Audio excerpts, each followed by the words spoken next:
ગામમાં ફાગ ગાવાની પરંપરા આજે પ્રક્રિયા ખાતે છે।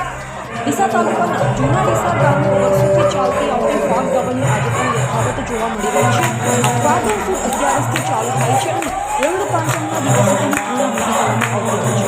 આ ફાગ ગાવા માટે જૂના ડીસાના સંસ્કૃતિક ભાઈઓ બહેનો ભેગા થઈ આ ફાગને વર્ષોની પરંપરા મુજબ મનાવી રહ્યા છે। આ પ્રસંગે પણ હિન્દુ સનાતન ધર્મના પ્રમુખ દિલીપભાઈ બારોટ તથા ઉપપ્રમુખ જગદીશભાઈ પડિયાર, રમેશભાઈ ગોહિલ, દિનેશભાઈ દરજી, દેવચંદભાઈ પટેલ વગેરે ગામના અગ્રણીઓ અહેવાલ દિલીપભાઈ આજે જૂના ડીસા રામજી મંદિરમાં જેમ કે ફાગણ સુદ 11થી ઓછર ચાલુ થાય છે અને રંગ પાંચમ સુધી એનું આયોજન હોય છે।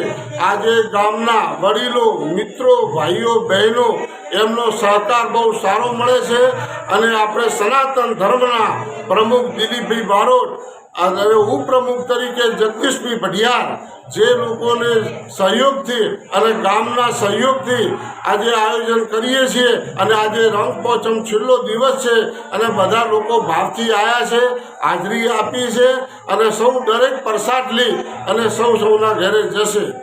બોલો શ્રી રામ।